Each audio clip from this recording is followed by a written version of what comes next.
Mungkin yang sudah dengar itu biasa tuh ada dari Syarah Muslim, Fathul Bari, Al-Baihaqi, Al-Intiqan.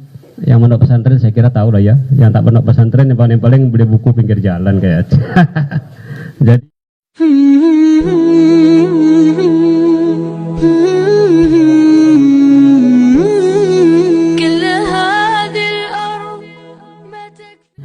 kita lanjut. Ini season yang paling ditunggu-tunggu kayaknya. Yaitu saya minta narasumber dengan segala hormat 3 pokok bahasan: tahlil, qiraatul yasin, wa du'a ma'na. Jadi kalau lari ke sana tolong dihargai saya sebagai moderator gitu ya. Sekali juga dihargai. Jadi ya tahlil wa qiraatul yasin wa du'a. Jangan lagi bawa-bawa bid'ah. Bid'ah sudah selesai. Paham ya? Maaf. Baik, kita lanjut ke masyayikh Pak Ustadz untuk waktu 20 menit, yaitu 3 tema: tahlil, wa qiraatu yasin, wa du'a ma'ana. Silahkan.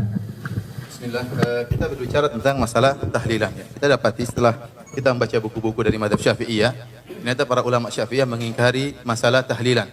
Lafal-lafal mereka bermacam-macam. Ada lafal mengatakan muhdats, sesuatu yang baru. Ada lafal yang mengatakan bid'atun munkarah, bid'ah yang apa? Mungkar, ya. Dan ini seperti tadi penekanan dari Anadul Talibin bahwasanya orang yang melarang akan diberi apa? Dapat pahala. Ini menunjukkan penekanan yang luar biasa tentang masalah tahlilan. Dan kita dapat yang menyedihkan di tanah air kita, tahlilan ya seakan-akan suatu perkara yang wajib. Dan ini kenyataan, kalau orang tidak tahlilan seakan-akan dia salah. Sampai ada perkataan kamu seperti ngubur seekor kucing. Padahal kita tahu Nabi SAW meninggal di zaman beliau sangat banyak. Ada Khadijah radhiyallahu taala anha, putri-putri beliau, putra beliau, para sahabat.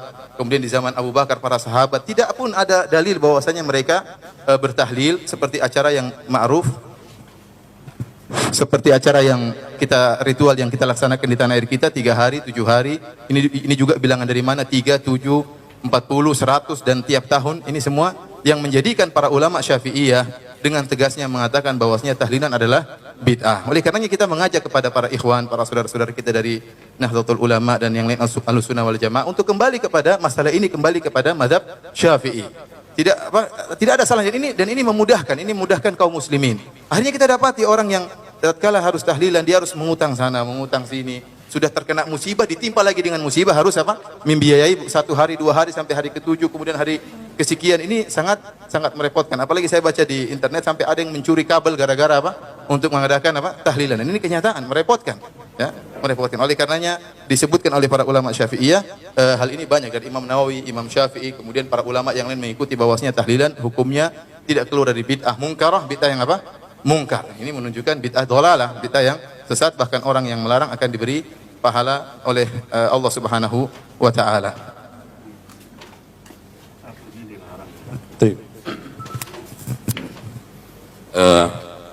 Saya kira kalau tahlilan itu gini kan, kalau Ustadz Romli masih ingat di pondok dulu kan pesannya Kiai.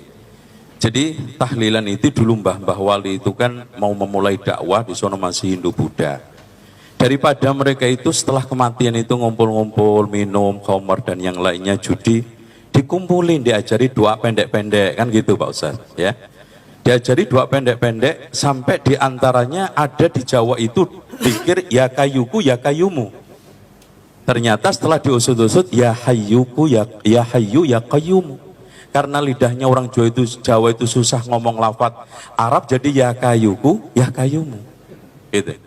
Nah, kalau kita melihat sedikit saja pernyataan ini apa namanya Syekh Dimyati ya, yang lebih apa namanya mengenal lagi bahwa di sini ittikhadut ta'am fil yaumil awal wa thalith wa ba'dal usbu wa naqlil ta'am ilal qabr fil mawasim ila ini liman syafal yuraj ila Allah wa ta'ala fal yuraj wallahu ta'ala a'lam, katabu khadimus syariah wal manhaj ya. Intinya di sini beliau mengatakan bahwa wa yukrah ittikhadut ta'am fil yaumil awal wa thalith wa ba'dal usbu wa naqli ta'am ilal qabr fil mawasim ila akhirih. Dengan demikian jelas, dan kalimat makruh di dalam pernyataan ulama, terutama hal-hal yang seperti ini itu nggak ada makruh dalam istilah at'imah. Makruh mendekati ibahah, tapi makruh yang mendekati haram. Itu. Seperti Imam Syafi'i mengeluarkan satu pernyataan wa yukrah, ya, binaul qabr, maksudnya haram. Gitu, Ustaz. Nah, soal masalah yasinan boleh ya, Ustaz ya? Iya kan? Yasinan yang kita persoalkan itu bukan masalah baca yasin. Kayak ini ada yasin fadilah. Cara membacanya yasin. Ini kira-kira kiroah apa gitu loh. Padahal Ibnu Abdul Bar di sebagaimana yang telah dinukil oleh Imam As-Suyuti di dalam kitab Al-Itqan, membaca Al-Quran dengan qiraat syaddah itu ijma' haram. Apalagi ini syaddah aja enggak. Kita tidak pernah mendapatkan dari manapun akwal ulama dari qiraah yang sab'ah walaupun asyarah walaupun isrun kalau kita kembangin, enggak ada pernah satupun yang membaca memberikan suatu bacaan yasin. Padahal jangankan menambah sampai 7, nambah 1 huruf aja itu kalau amdan bisa dihukumi oleh para ulama kafir. Menambah 1 ayat di dalam Al-Quran, 1 lafaz dalam Al-Quran, 1 huruf nggak boleh. Nah inilah. Nah, oleh karena itu yang kita persoalkan bukan baca yasin. Yang keduanya adalah mengkhususkan, ya, mengkhususkan sesuatu yang umum. Karena ibadah yang mutlaqah harus kita biarkan mutlak. Ibadah yang maksusah kita harus biarkan maksus. Bisa saja tertaksis oleh waktu, tempat, atau kaifiyah, ya kan gitu. Atau kadar, atau sebab, ya. Dan yang tidak kalah pentingnya adalah jenis. Selagi ibadah itu tidak terkait dengan jenis, sebab, kadar, kaifiyah, kemudian termasuk sifat itu, tempat dan juga waktu, maka kita biarkan mutlak. Artinya iqra'ul Quran wala ta'kulu bihi, begitu aja. Atau yang jelas Rasulullah SAW mengatakan man qara'a harfan min kitabillah falahu bihi hasanatun, kapan saja, termasuk surat Yasin. Yang menjadi permasalahan, kenapa yang menjadi populer surat Yasin dan itu hanya dikhususkan untuk kematian dan orang-orang mati saja, padahal Allah mengatakan dalam surat Yasin juga liyundhira man kana hayyan wa yahiqqal qawlu 'alal kafirin. Quran itu buat peringatan yang hidup. Walaupun di antara para ulama menafsiri hayyul qalb, ya, tapi kalau orang punya hati hidup, badannya nggak hidup, nggak mungkin juga. Intinya bukan untuk orang yang mati. Nah, tentang masalah ihda itu nanti kayaknya tidak masuk di dalam percaturan ini, ya. Dengan demikian saya pelajari beberapa kitab, dari mulai kitab-kitab yang kecil sampai besar di dalam kitab-kitab yang dikaji di pesantren, nggak ada yang menyunahkan, minimal mengatakan makruh. Bahkan di dalam putusan Bahsul Masail yang diputuskan oleh Syekh Ustadz Kiai Abdul Ghaffar di Banyuwangi juga mengatakan makruh. Itu, ya, dikatakan makruh itu di halaman 5. Ini bukunya juga nanti kita ini. Dengan demikian, terus yang satunya apa tadi? Tahlilan yasin. Oh, zikir. Oke. Hadirin sekalian, tentang zikir bersama, ya, Pak Ustadz. Di sana Umar bin Khattab menyatakan, An Utsman An-Nahdi qala kataba amilun li Umar bin Khattab anna hunaka qauman yastami'una fayad'una lil muslimina wa lil amir. Fakataba ilaihi Umar aqbil bihim ma'ak fa aqbala wa qala Umar lil bawwaba a'id sautan. Orang yang dilaporkan kepada Umar bin Khattab yang melakukan zikir bersama itu dipanggil, disiapin pecut. Falamma dakhalu ala Umar ala amira darban bisaut, langsung dipukul pakai pecut. Itu. Ini Umar loh, Ustaz, ya, bukan saya. Terus kemudian Abdullah ibnu Mas'ud yang itu riwayatnya masyhurah. Ada orang pernah ngumpul-ngumpul berzikir dengan kerikil, dengan itu ditegur oleh Abdullah ibnu Mas'ud. Bahkan dia mengatakan, ya Aba Abdurrahman, kami tidak menginginkan kecuali kebaikan. Kami muridin lil khairin lam yabluh. Berapa banyak orang yang menginginkan kebaikan tapi tidak nyampe. Bahkan Imam Ahmad mengatakan, Imam Abu Hanifah menegaskan, ya, di dalam kitab Bada'is Sana'ih lil Kasani Al-Hanafi, inna raf'as sawt bit takbir bid'atun fil asl li'annahu dzikrun was sunnah fil adhkari al-mukhafatah karena ud'u rabbakum tadarruan wa khufyah. Dengan demikian, kalau kita lihat runut, apalagi kalau kita mau sampaikan semua, kita bisa membedakan antara zikir bersama dengan bersama-sama zikir. Di antara teman-teman kita yang melakukan zikir bersama memakai hadis-hadis yang ada di dalam Sahih Bukhari Muslim itu digunakan untuk sebagai dalil alasan zikir bersama. Salah, itu hanya menjelaskan bersama-sama zikir. Ayo di tempat ini jangan sampai nggak zikir. Yang ini baca sholawat, yang ini baca tasbih. Yang penting sama-sama zikir. Jangan bengong, lagi itu. Bukan zikir bersama-sama. Kalau zikir bersama-sama itu konteksnya beda. Inilah yang dimaksud Umar, inilah yang dimaksud Abu Hanifah, ya, bahwa beliau melarang tentang masalah itu. Nah, kalau sekarang dalil tentang zikir setelah sholat itu merupakan suatu ini telah ditegaskan oleh Imam An-Nawawi bahwa Imam Syafi'i menganjurkan untuk mengeraskan li ajli ta'lim, hanya untuk mengajar sesekali aja. Itu dinukil juga oleh Imam Ibnu Hajar di dalam Fathul Barinya. Oleh karena itu, permasalahan zikir bersama, titik permasalahannya yang kita harus dudukkan adalah bersama-sama zikir atau zikir bersama-sama dulu. Karena nas-nas yang telah diturunkan oleh hadis-hadis, baik dari Quran juga, fadkuruni adkurkum, dan juga faida afattum min arafatin fadkurullaha, dan juga hadis Rasulullah, dan juga pernyataan Umar dan pernyataan Abu Hanifah dan ulama yang lainnya. Maksudnya bersama-sama zikir, bukan zikir bersama-sama. Wallahu a'lam.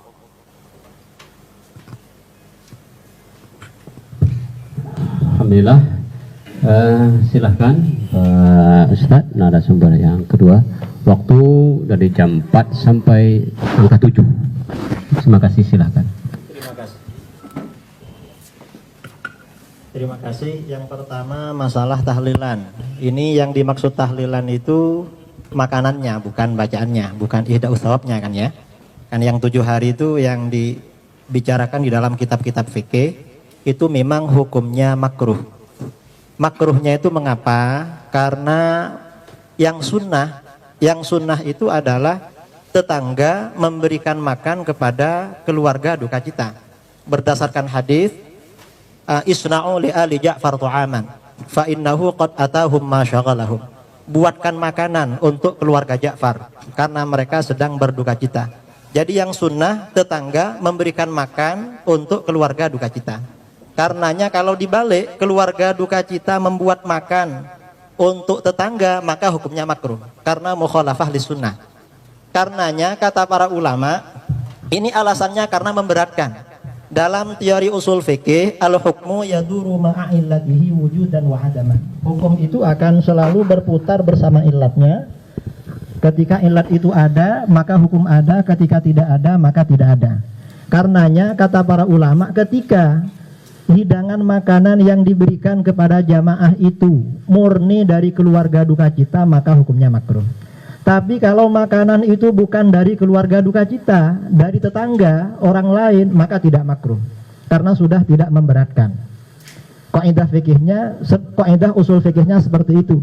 Seperti diterangkan oleh seorang ulama Syafi'iyah, mufti Syafi'iyah dari Irak, Syekh Abdul Karim Al-Mudarris dalam kitabnya Jawahirul Fatawa.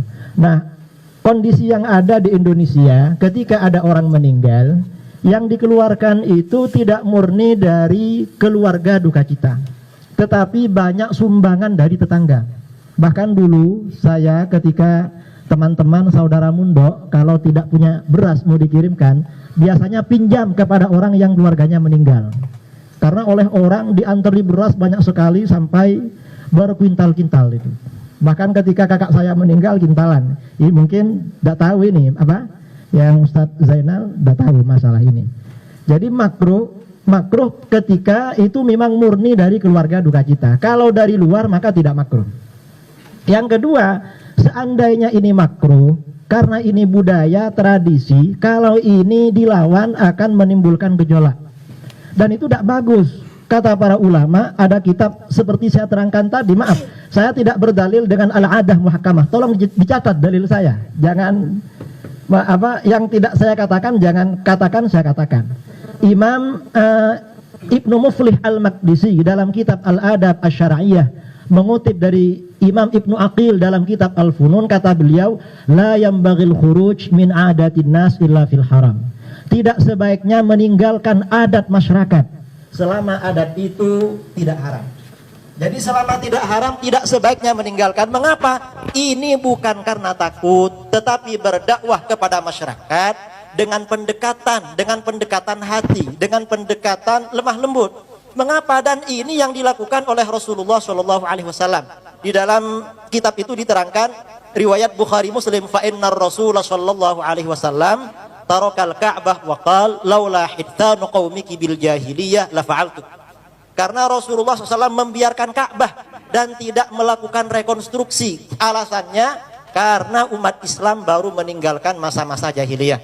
Suatu ketika Rasulullah SAW bersabda kepada Aisyah, Aisyah, Ka'bah itu bukan Ka'bahnya Nabi Ibrahim. Pada masa jahiliyah pernah roboh ketika orang Quraisy membangun Ka'bah bersamaan dengan krisis ekonomi. Karena tidak ada biaya, Ka'bah dibangun lebih kecil. Lalu kata Aisyah, kenapa Rasulullah tidak dibongkar, dibangun lagi? Kata Rasulullah, laula hittanu qaumiki bil jahiliyah la fa'altu. Seandainya bukan karena kaummu baru meninggalkan masa-masa jahiliyah, Ka'bah itu saya rekonstruksi. Ka'bah saja dibiarkan, apalagi cuma tahlilan 7 hari. Penting mana merubah Ka'bah dengan merubah acara tahlilan 7 hari? Karena Ka'bah itu kiblat umat Islam. Ternyata Ka'bah ini setelah tahun 65 Hijriah dibongkar oleh Khalifah Abdullah bin Zubair. Cuman Abdullah dibangun kembali seperti Ka'bahnya Nabi Ibrahim, lebih besar dari yang ada. Cuma bin Zubair ini menjadi khalifah tidak kondusif, perang terus dengan Bani Umayyah. Akhirnya kalah. Setelah dia kalah, proyek khalifah yang baru Abdul Malik bin Marwan, Ka'bah ini dibongkar, dikembalikan lagi ke Ka'bahnya jahiliyah. Alasannya ini Ka'bahnya Abdullah bin Zubair, bukan Ka'bahnya Rasulullah sallallahu alaihi wasallam. Akhirnya ada seorang ulama menyampaikan kepada Abdul Malik bin Marwan bahwa ini Abdullah bin Zubair mendapat wasiat dari Aisyah dari Rasulullah sallallahu alaihi wasallam. Setelah Bani Umayyah ini tumbang, diganti Bani Abbasiyah, Harun ar-Rasyid punya rencana membongkar Ka'bah. Alasannya ini Ka'bah bid'ah, Ka'bahnya Bani Umayyah. Ka'bahnya Bani Umayyah lebih bid'ah daripada tahlilan. Tambahan dari saya yang tahlilan itu ya. Kemudian beliau minta pendapat para ulama. Ternyata apa kata Imam Malik? Imam Malik mengatakan, la taf'al ya Amirul Mukminin, fa inni akhafu an takuna mal'abatan bainal muluk. Jangan engkau lakukan wahai Amirul Mukminin. Aku khawatir Ka'bah ini menjadi mainan para penguasa. Setiap ada penguasa ingin menarik simpati rakyat, proyeknya bangun Ka'bah.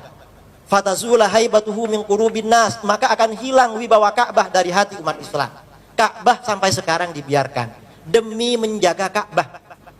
Tradisi 7 hari itu dibiarkan, yang pertama karena makruh, yang kedua karena sudah adat istiadat, yang ketiga masyarakat banyak memberikan sumbangan yang dapat meminimalisir bahkan menghilangkan hukum makruhnya.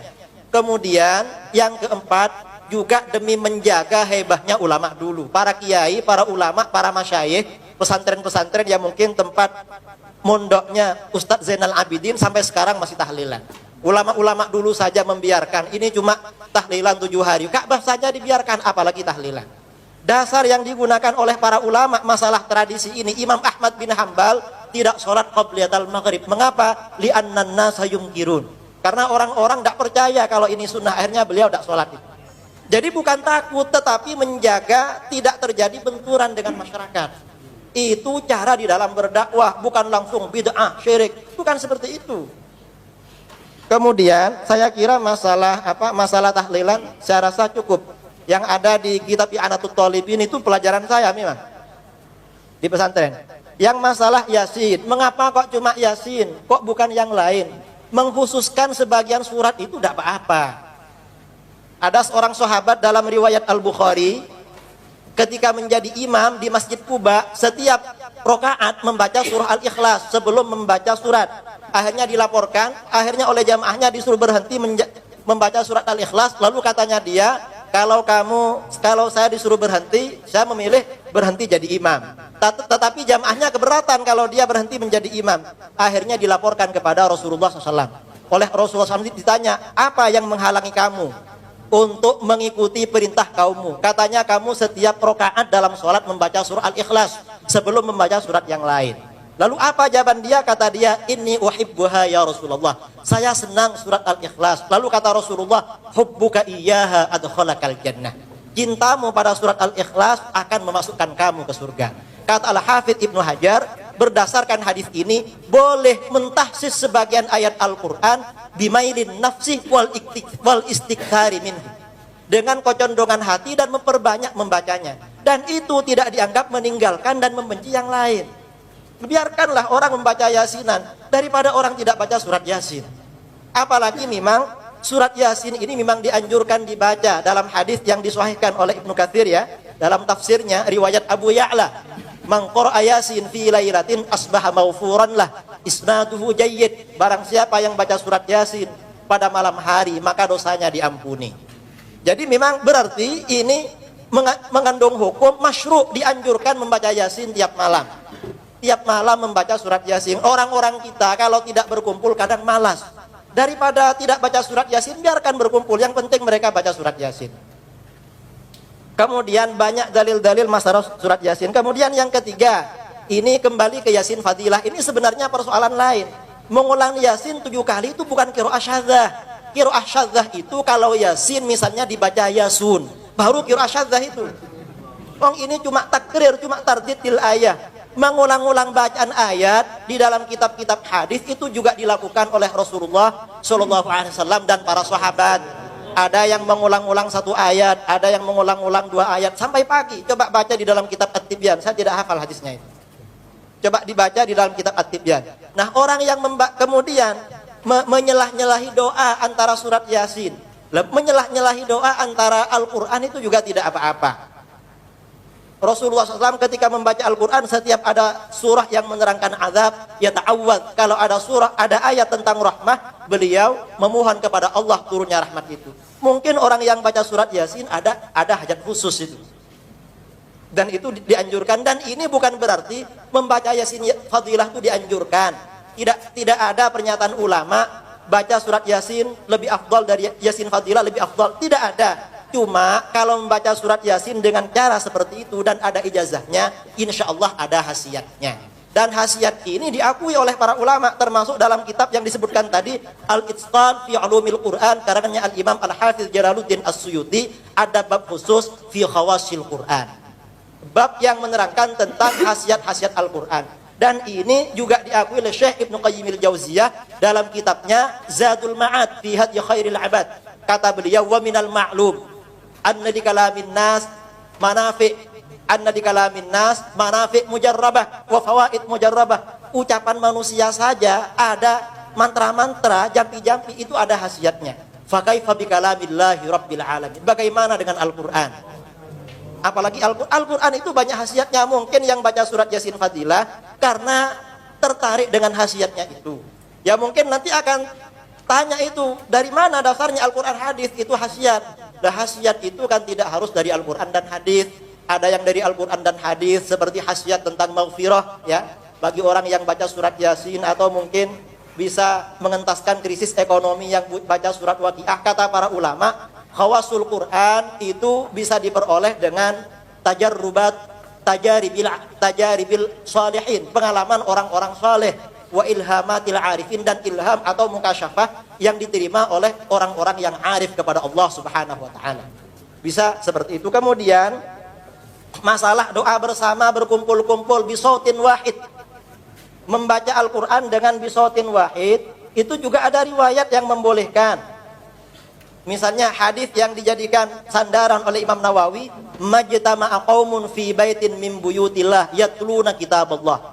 Suatu kaum berkumpul dalam rumah-rumah Allah, mereka membaca kitab Allah. Berarti mereka membaca bersama. Membaca bersama ini boleh jadi baca sendiri-sendiri, juga boleh jadi membaca bareng-bareng. Kalau membaca sendiri-sendiri ini banyak riwayat. Kemudian kalau membaca seragam juga ada pandangan ulama salaf yang membolehkan. Ini misalnya ada riwayat dari Abu Darda kan yadrusul Quran ma'ahu nafarun yaqra'una jami'an. Dia mempelajari Al-Quran bersama beberapa orang, semuanya membaca. Wa rawabnu Abi Dawud fi ladirasah mujtami'in an jama'atin min afadilis salaf wal khalaf wa qudatil mutakallimin. Jadi masalah membaca Al-Quran bersama-sama ini sebenarnya banyak dasarnya. Ada membaca Al-Quran dengan cara idarah, gantian. 1 juz ini nanti ganti satunya. Imam Malik juga membolehkan. Kemudian masalah riwayat dari Umar bin Al-Khattab tadi, riwayat dari Umar bin Al-Khattab tadi dan riwayat dari Abdullah bin Mas'ud, kata para ulama, kata Imam Jalaluddin As-Suyuti, yang melarang zikir jamaatan, zikir bersama secara bareng-bareng, itu bertentangan dengan dalil-dalil hadis yang beliau sampaikan, seperti yang beliau sampaikan di dalam kitabnya Al-Hawi fil Fatawi. Kemudian masalah tinggal berapa? Tinggal 5 menit ya. Kemudian Syekh Ibnu Taimiyah ini di dalam Majmu' Fatawanya beliau juga membolehkan zikir bersama dalam Majmu' Fatawa juz 22 halaman 521. Ketika beliau ditanya tentang wasu'ila an rajulin yungkiru ala ahli dzikri yaqulu lahum hadza dzikru bid'ah wa jahrukum fi dzikri bid'ah wa hum yaftatihuna bil Qur'an wa yakhtatimun thumma yad'una lil muslimin al ahya wal amwat wa yajma'una at tasbih wat tahmid wat tahlil wat takbir wal hawqalah wa yusalluna ala nabi sallallahu alaihi wasallam. Beliau menjawabnya al ijtima' li dzikrillah wastima'u kitabih wad du'a amalun saleh. Jadi berkumpul untuk berzikir kepada Allah, mendengarkan Al-Quran dan berdoa itu amal soleh. Itu bisa dibaca di dalam Majmu' Fatawa beliau. Kemudian beliau juga ditanya, wasu'ila an awamin fuqara, orang-orang awam yang fakir, yajtami'una fi masjidin yadhkurun wa yaqra'una syai'an minal Qur'an, thumma yada'un wa yakshifuna ru'usahum wa yabkun wa yatadarra'un, wa laysa qasduhum min dhalik riya'an wala sum'ah, bal yaf'alunahu ala wajhi taqarrub ila Allah. Kata beliau, al-ijtima' ala al-qira'ah wa dzikri wa du'a hasanun mustahabbun. Jadi berkumpul dengan membaca Al-Qur'an, berkumpul untuk membaca Al-Qur'an dan zikir bersama dan berdoa itu baik dan mustahab, dianjurkan. Cuma kata beliau, idza lam yuttakhadh dzalika 'adatan ratibatan, selama itu tidak dijadikan adah ratibah. Jadi tiap waktu misalnya, itu menurut tidak mustahabnya. Tetapi walaupun tidak mustahab, ini bukan berarti makruh, bukan berarti haram. Kalau yang rotibah itu tidak mustahab, tetapi seandainya melakukan, berarti menurut beliau masih boleh itu. Karena di sini cuma pengecualian dari mustahab. Sama dengan tadi Imam Syafi'i mengatakan tidak dianjurkan zikir dengan mengeraskan, kecuali untuk liqasdit ta'lim. Tidak mustahab itu artinya bukan berarti dilarang, masih bisa jaiz. Kemudian ini juga menyambung dengan yang pertama tadi ya, masalah makmum masbuk. Makmum masbuk yang saya terangkan tadi, saya menerangkan makmum masbuk itu bukan masalah bid'ahnya, tetapi masalah sunnah bermakna memulai. Jadi mungkin tadi Ustadz Zainal Abidin kurang tanggap dengan pernyataan saya. Kemudian yang kedua, saya kembali kepada yang tadi juga, bahwa sunnah takririyah itu oleh para ulama dijadikan dalil bid'ah hasanah. Al-Hafidh Ibnu Hajar Al-Asqalani dalam kitab Fathul Bari ketika mengomentari seorang sahabat yang membuat zikir baru dalam sholat setelah ruku, yang membaca kabira walhamdulillah, yang alhamdulillah hamdan katsiran thayyiban mubarakan fi. Al-Hafidh Ibnu Hajar mengatakan wa yustadallu bihi ala jawazil itsyan bi dzikrin ghairi ma'thur fi shalah ma lam yukhalif al-ma'thur. Berdasarkan hadis ini berarti boleh membaca zikir yang tidak ma'thur, yang tidak diajarkan oleh Nabi Shallallahu Alaihi Wasallam selama tidak bertentangan dengan yang ma'thur. Yang tidak ma'thur itu namanya bid'ah hasanah. Jadi berarti dengan begitu Al-Hafidh Ibnu Hajar menganggap hadis tentang sunnah takririyah termasuk dalil bid'ah hasanah. Kemudian masalah apa yang belum tanggapi?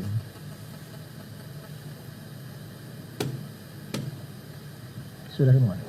Saya kira semuanya sudah saya tanggapi. Saya tidak mau berlarut-larut. Masalah tadi ya, masalah Abu Ja'far Ar-Razi dari Yahya bin Ma'in ada riwayat, ada yang mengatakan thiqah, ada yang mengatakan saleh itu. Jadi saya kira tidak perlu diperpanjang. Saya kira cukup.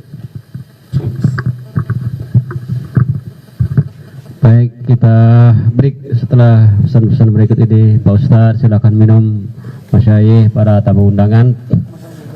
Semakin lama kayaknya kepala kita semakin kasih waktu 5 menit dari jam 8 sampai angka 9. Waktu dan tempat dipersilahkan. Mengenai mengomentari tentang apa yang disebutkan oleh Ustaz Idrus Ramli tentang tahlilan. Yang pertama, Ustaz mengatakan bahwasanya illah dari tahlilan adalah pembuatan makanan. Kalau ternyata yang buat makanan dari pihak luar, maka tidak jadi masalah. Ini ternyata para ulama Syafi'iyah menyebutkan masalah illah tentang dilarangnya tahlilan atau dimakruhkan tahlilan bukan cuma pembuatan makanan. Di antaranya ijma', kemudian yujadidu tajdiduz huzn, buat sedih lagi. Ini tidak diinginkan dalam syariat. Hari ketiga ingat lagi, hari ketujuh ingat lagi. Oleh karenanya ilah yang disebutkan banyak. Pertama, taklif, buat makanan bikin repot orang mayat, keluarga mayit. Yang kedua, ada ijtima', kunna na'udu ijtima' wa sani'atu ta'am ba'dal dafni minan niyaha. Kami memandang, kata Jarir bin Abdullah, kami para sahabat mandang kalau ada kumpul-kumpul di rumah keluarga mayat, ya maka ini termasuk niyaha, meratapi. Oleh karenanya ilah bukan cuma satu, harus dipahami. Ilah juga diantaranya mengenai kesedihan. Kemudian yang kedua, tahlilan hukumnya makruh, bukan makruh tanzih, bukan makruh istilah usuliyin bahwasanya kalau dikerjakan tidak mengapa, ditinggalkan dapat pahala. Tapi makruh di sini makruh tahrim. Ya, kenapa kita lihat lafal-lafalnya dikatakan bid'ah mungkarah. Mungkar ini bukan suatu yang mungkar ini bukan suatu yang makruh, bukan mungkar. Kemudian yang kedua, perkataan dari ulama besar mazhab Syafi'iyah Zakaria Al-Ansari dalam kitabnya Asnal Matalib dikatakan dia mengatakan wa hadza zahirun fit tahrim, dan bahwasanya tahlilan itu hukumnya apa? Tahrim, haram. Ini nas dari ulama Syafi'iyah bahwasanya hukumnya haram, bukan sekedar makruh. Oleh karena jika tatkala kita jelaskan hukumnya haram, maka tidak ada kita mengatakan karena demi kemaslahatan kerjakan saja. Ini tidak bisa kerja hal ini. Adapun perkataan Ibnu Muflih yang disebutkan oleh Ustaz Idrus Ramli bahwasanya boleh meninggalkan perkara-perkara demi kemaslahatan masyarakat, maka yang disebutkan oleh Ibnu Muflih adalah perkara-perkara yang sunnah, seperti melaksanakan sholat sebelum maghrib, ya, itu diantaranya. Oleh karenanya saya ingin tahu apakah ini tidak sejalan dengan masalah tahlilan. Oleh karenanya sekarang meskipun Ka'bah sudah aman, ya, aman, orang-orang mungkin sudah berilmu, terjadi sampai sekarang pun. Dan saya tadi dengar perkataan Ustaz Idrus Ramli tatkala mengatakan dialog Imam Malik dengan salah seorang ulama, dia mengatakan ini bid'ah. Tadi gimana Ustaz bilang? Mohon maaf. Bid'ahnya merubah Ka'bah. Terus dari. Iya, dia bilang.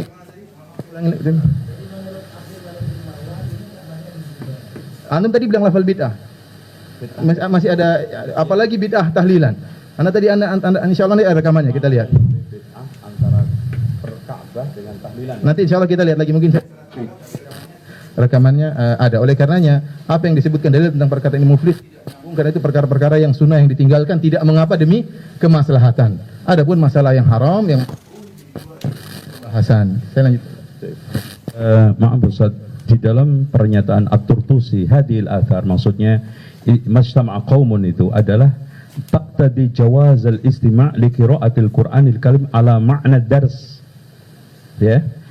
Oleh karena itu untuk ngajar wa ta'allum wal mudzakarah. Yang sekarang menjadi pertanyaan tadi juga soal masalah suratul Ikhlas. Kita tekankan bahwa sahabat itu melazimkan membaca surat Ikhlas semata-mata karena disetujui Rasul. Buktinya ketika Mu'ad sholat Isya membaca surat Al-Baqarah nggak disetujui Rasul, nggak jadi sunnah. Itulah. Jadi bukan hanya semata-mata dasus sahabah sehingga dijadikan dalil untuk bid'ah hasanah. Bahkan di sini yang menjadi manat, kalau kaitannya ini kan awalnya kita harus berbicara masalah tahqiqul manat, terus tangkihul manat, takhrijul manat. Ketika kita sudah sampai pada takhrijul manat, maka di situ Rasulullah SAW yang menyetujuinya, bukan semata-mata sahabat. Karena buktinya ketika Rasul nggak nyetujui, maka itu nggak jadi sunnah. Contohnya Mu'ad bin Jabal ketika setelah sholat sama Rasulullah, ngimamin kaumnya membaca surat apa? Al-Baqarah. Dan dikatakan afatanun anta, kalau seandainya Rasulullah mengatakan maka itu bagus, maka menjadi sunnah. Oleh karena itu, nah tentang masalah Ustadz tadi ilham solihin dan yang lainnya bisa menjadikan untuk menentukan khasaisul Quran, kenapa kita tidak dahulukan wahyunya Rasulullah? Ya, oleh karena itu maka di sini iyyaka qaulun walaysa laka imamun. Waspadalah kita terhadap suatu pendapat yang kita tidak punya panutan sebelumnya, sebagaimana dikatakan oleh Imam Ahmad. Saya tutup. Beliau mengatakan kalau yang buat makan itu dari orang lain maka mungkin tidak apa-apa. Saya ingin ulama siapa yang pernah seperti ngomong seperti itu, dari NU atau dari manapun, dari Syafi'iyah. Maka ya.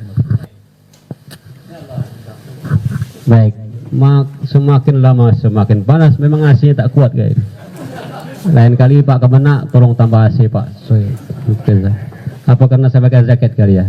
Silakan Pak Ustadz Islamli, waktu 5 menit sampai jam 10 Pak Kiai. Terima kasih. Saya menanggapi Ustadz Zainal Abidin dulu ya, masalah baca Al-Quran bareng-bareng. Itu ada yang daras, ada juga yang yatlun, yang memang itu oleh para ulama, yatluna kitab Allah, membaca kitab Allah, dan itu disebutkan dalam ijtima bidzikr, bukan darsil Quran, bukan. Kemudian masalah surah Al-Ikhlas dengan Mu'adz bin Jabal menjadi imam dengan surah Al-Baqarah. Ya, kalau surah Al-Baqarah ya dimarahi karena kepanjangan, kasihan jamaahnya. Kalau surat Al-Ikhlas ya pendek. Orang yasinan itu yang datang semuanya sukarela. Dan itu cuma berapa menit itu? Mungkin 5 menit, 10 menit selesai. Jadi beda dengan surah Al-Baqarah yang panjang-panjang itu. Kemudian jadi perlu dibedakan yang masalah tahlilan ya. Jadi ilat makruhnya tahlilan, kalau masalah makanan itu memang soal makanan itu dibuat dari keluarga kita atau dari masyarakat yang dari luar. Kalau menurut yang ada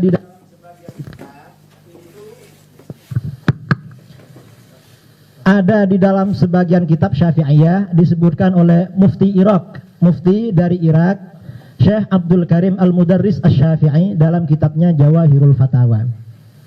Jadi ketika memang ini yang menyuguhkan makanan ini dari masyarakat dari luar, maka dibolehkan.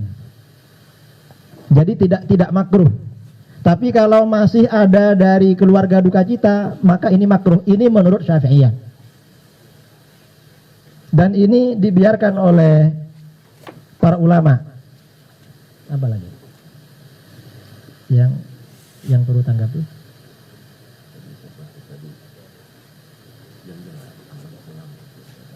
Yang masalah amal para ulama itu ada dalilnya.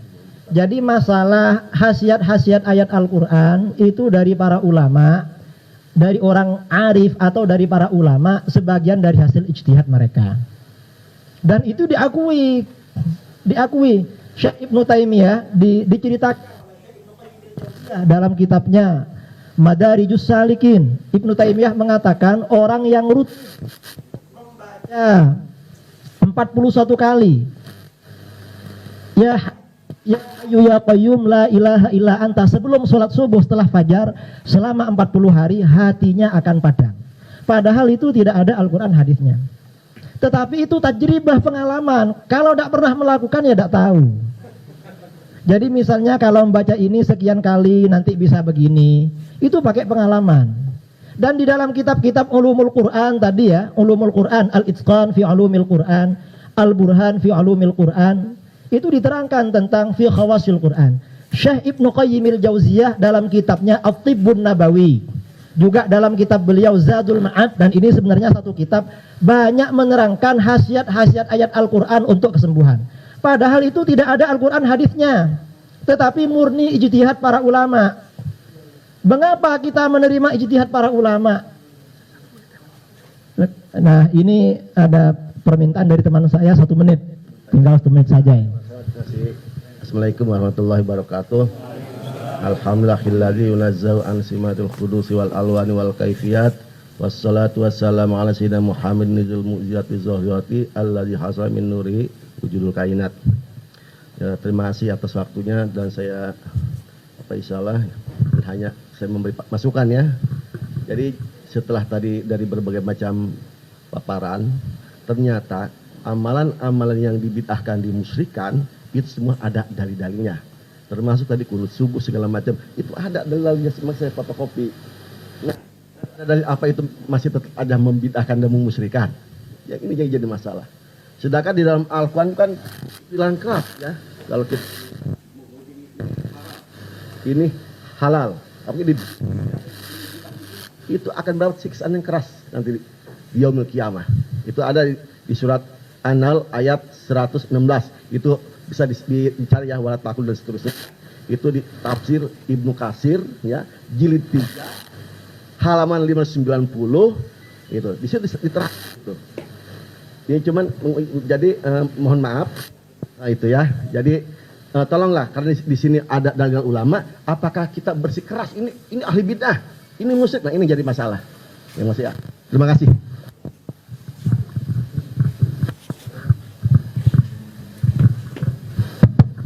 Ya Allah, alhamdulillah berkat pertolongan Engkau juga ya Allah. 3 pokok bahasan yang betul-betul memukau kita dari pandangan-pandangan ulama salafus saleh yang betul-betul soleh, betul-betul hafal Quran, hafal hadis, atau as-sunnah, beribu-ribu mereka hafal dan meninggalnya juga mendapat pahala dari Allah Subhanahu wa taala. Mungkin yang sudah dengar itu biasa tuh, ada dari Syarah Muslim, Fathul Bari, Al-Baihaqi, Al-Intiqan. Yang pondok pesantren saya kira tahu lah ya. Yang tak pondok pesantren yang paling beli buku pinggir jalan kayak. Jadi inilah tergambar oleh kita semua. Terima kasih Bapak Ustaz narasumber, Bapak Muhammad Idrus Ramli atas ilmunya. Semoga Allah memberikan manfaat dan berkah. Pada Bapak Muhammad Tabari Asadzili, semoga Allah memberikan berkah. Pada Ustaz Zainal Abidin bin Samsudin, semoga Allah memberikan berkah dengan ilmunya. Dan Pak Ustaz Firanda Andirja MA, semoga Allah memberikan berkah ilmunya. Kepada Natulen, kepada kita semua, para ulama dari Pemko, Pak Kemenak, dan Pak Kamla Angkatan Laut, dan kita semua yang hadir. Setelah ini mari kita kembali ke dialog ukhuwah dan ilmiah, menjalin kebersamaan dalam perbedaan. Saya mohon maaf jika ada ucapan dan kata-kata yang saya salah. Hanya kepada Allah berserah diri. Akhirul kalam. Assalamualaikum warahmatullahi wabarakatuh. Jazakumullah ahsanal jaza. Semoga bermanfaat.